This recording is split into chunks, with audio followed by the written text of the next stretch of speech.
Prezados irmãos espíritas, hoje, mais uma vez, estamos voltando à presença de vocês para um acontecimento diferente. Nós nascemos em 1934. Isso, quer dizer, nesta época em que nascemos como filho de José Borges dos Santos, português, e minha mãe brasileira, Francisca Maciel Borges. Então, deste casal, nasceram 12 filhos. E os primeiros filhos foi o senhor Milton Borges dos Santos, Edson Borges dos Santos, e o terceiro companheiro que ora vos fala, em 1934.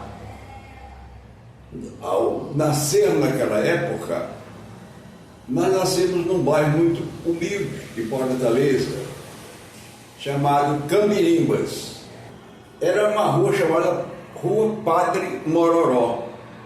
Naquela época não tinha número porque era um bairro muito distante e ainda muito pequeno. Então era sem número. Mas tinha muita coisa ali naquela região que meu pai ficou preocupado. Primeiro, quando chegava no inverno, não tinha quem pudesse morar naquela região por causa da lama que juntava, água que era criada nos quintais, etc. E ele, então, preocupado, porque naquela altura eu estava apenas com 8 ou 10 meses de nascimento, resolveu transferir-se para outro lugar. Buscou uma casa e aí encontrou-a lá na rua 25 de Março, ali próximo à igreja do Pequeno Grande, para a memória, e ao outro lado a escola normal. Então naquela rua 25 de Março nós passamos a residir. Era apenas naquela altura 3 irmãos ainda, uma família muito pequena. E então nós começamos, o meu pai logo a seguir teve mais um filho, aí já juntou-se 4. Resultado é que a casa se tornou pequena. E a rua 25 de Março era uma rua também muito estreita. Então o meu pai resolveu, mais uma vez, mudar de residência. E desta feita ele buscou uma casa mais próxima do centro da cidade. Uma curiosidade para os meus irmãos: a época que eu estou falando, a população de Fortaleza era 30 mil pessoas. Então, tudo era difícil, não tinha transporte, não era fácil. Então, o meu pai resolveu morar mais perto do centro da cidade.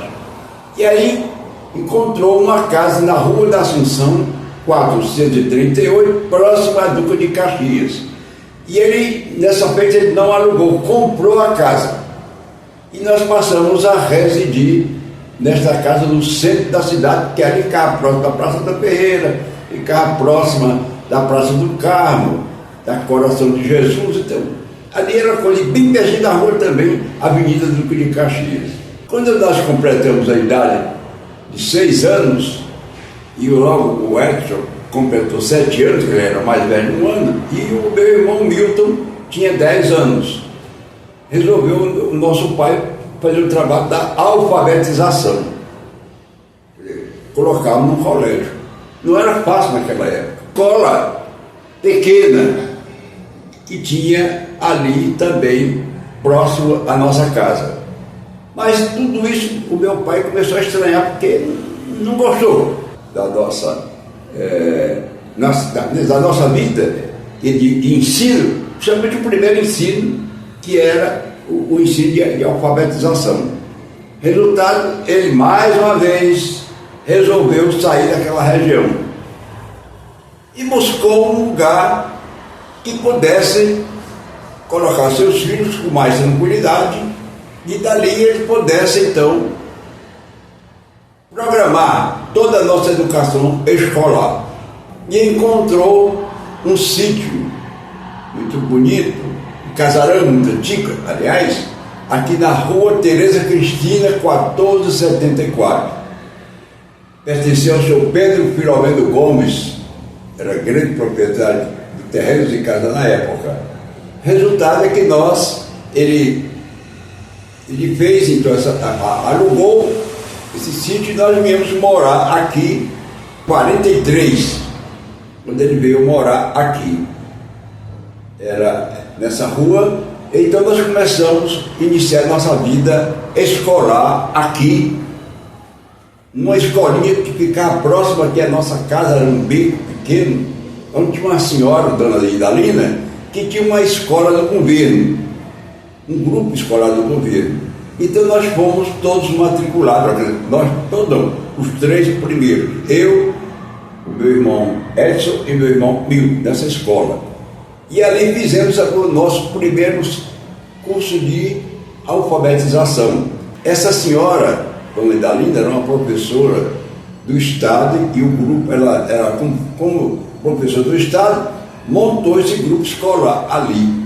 Era muito rigorosa, dona Idalina, era uma senhora extraordinária, mas naquela época ainda se, estávamos, a professora, sabe, de bairro, usava a famosa palmatória.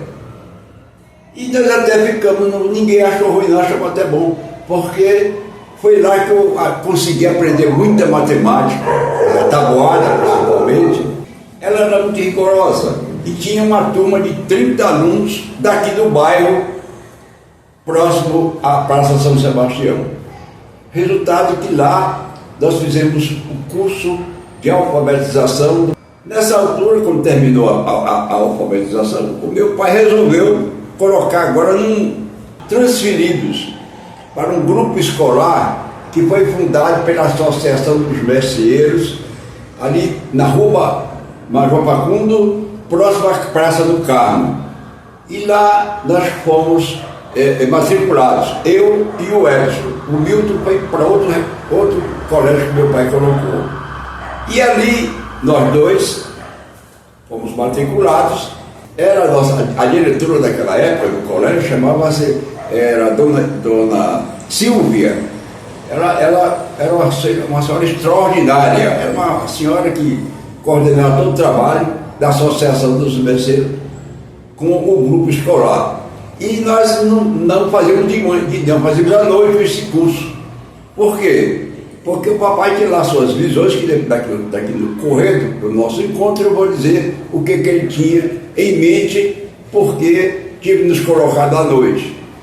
O certo é que terminamos o nosso curso primário na Associação dos Merceeiros, e depois de começar, nós tínhamos que começar agora a ir para o primeiro curso ginasial. Nós tínhamos que partir para lá. E naquela época tinha que se fazer uma prova de admissão. Tudo era diferente da educação da época de hoje. Nós fizemos a prova de admissão e fomos aceitos no curso Farias Brito. Então nós fizemos todo o nosso ginásio lá desse grupo, desse colégio, que era o Colégio Farias Brito. E resultado, quando nós terminamos o curso, eu então resolvi buscar algo maior, adquirir mais conhecimento, e consegui uma vaga para fazer o científico no Liceu do Ceará. E resultado, meu pai teve que ir lá, era o professor Boanerges, que era o diretor, muito conhecido dele, e arranjei uma vaga e fiz o curso lá, todo o curso. Aliás, do ginasial, me perdoe, eu pulei um pouquinho, porque o ginasial foi feito em Paris. Lá eu fui fazer o científico. No Liceu do Ceará, nos matriculamos para fazer todo o científico lá no Liceu.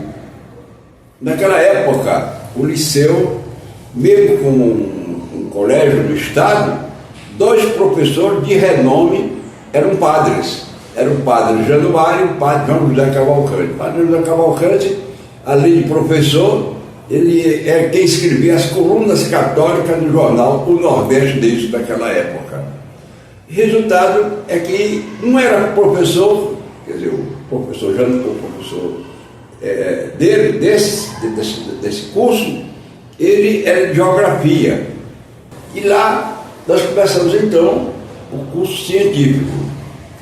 E, resultado, alguns episódios interessantes que ocorreram ali no científico. Eu vou fazer desviar um pouquinho o nosso assunto para poder contar este fato. Mas um dia eu estava sentado, esperando o professor, o padre Januário, para fazer uma missa. Aí eu tomei um susto, porque a minha religião, desde o princípio, que eu nasci num lar espírita, o meu pai tinha falado com o professor, com o diretor do liceu, que era o Boanélio Farias, e ele assinou um documento dizendo que eu não queria nenhuma aula religiosa. Na hora que fosse feita alguma aula religiosa, eu deveria me retirar, porque a minha doutrina era espírita, como a dele, que era meu pai. E o resultado é que nesse dia, então, eu fiquei sentado e o padre em pé. Né? Por que o senhor não se levanta? Eu digo, padre, o senhor me perdoe, mas eu não sou católico. Eu vim aqui para assistir hoje uma aula de geografia do senhor professor, e não uma missa. Aí, criou uma maior confusão. O diretor do liceu veio, outras turmas se levantaram, porque eu estava discutindo com o padre, e o professor Bonan chegou para mim e disse, rapaz, tu é espírita, é uma pessoa mais tranquila, mais serena. Em atendimento ao professor Boné, eu saí e o padre fez a missa dele. Mas eu só quero contar isso para vocês, que já com a idade de 17 anos eu já estava me tornando uma pessoa fiel aos princípios espíritas que era esposado pelo meu pai. E o resultado é que daí para frente o negócio complicou. Complicou porque o padre Januário e o padre João José Cavalcante se uniram para me reprovar do ensino científico. Aí, claro, eu sabendo que a matéria de um era história e outro geografia, havia um livro naquela época, consegui decorar os dois livros com uma facilidade extraordinária, porque naquela época também, não sei se os meus irmãos, que são hoje mais de idade, sabiam que existia, além das provas escritas, tinha as provas orais também. Naquela época existia a prova oral. Então eu me preparei para a prova oral que o padre Januário e o padre José Cavalcante iam me fazer. Quando eu cheguei, que adentrei, eu fui logo para naquele dia a prova oral seria feita pelo padre João José Cavalcante. Aí, resultado é que nós, ao fazer a prova, o padre olhou para mim e disse, olha, eu vou lhe fazer 3 perguntas. Se o senhor responder, máxima. Se não responder, é 0. Tudo bem, padre, não tem outra coisa, não tem outro caminho a seguir, não. Eu tenho que aceitar o que o senhor vai fazer.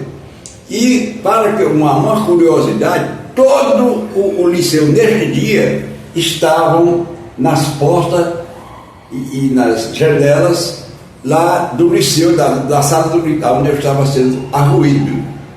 E o padre lá fez a primeira pergunta e eu respondi. Ele fez a segunda e eu respondi. Aí na terceira, quando eu terminei e respondi, ele disse para mim, você respondeu as 3 perguntas certas, mas eu não posso lhe dar um 10, eu vou lhe dar um 9. Isso fazia parte, porque ele já sabia que eu era espírita, né? Aí dali, uma hora depois, eu fui fazer a prova de geografia também oral com o padre Januário. E ele usou o mesmo método. 3 perguntas, respondeu, 10 não respondeu. É sério. Pois não, padre, pode fazer. Ele fez as 3 perguntas de geografia, respondi na íntegra, direitinho, como estava no livro. Isso tudo correto, mas não posso lhe dar um 10. Aí me deu um 9 também. Eu dei 2 9s, um 9 em história e um 9 em geografia. Mas isso marcou muito do liceu, porque todos aqueles companheiros, colegas de das outras turmas, ficaram sabendo que o único espírito que ia lá dentro do liceu era a minha pessoa, e que eu tinha afrontado os 2 padres. Eu não afrontei, apenas mostrei que a minha crença era espírita e não católica. Eu sabia isso aí. Até uma missa eu deixei de participar, porque o diretor do liceu pediu, o doutor Bonelli pediu e eu fui. Fiquei de fora. Mas daí para frente eu não fiquei mais calado.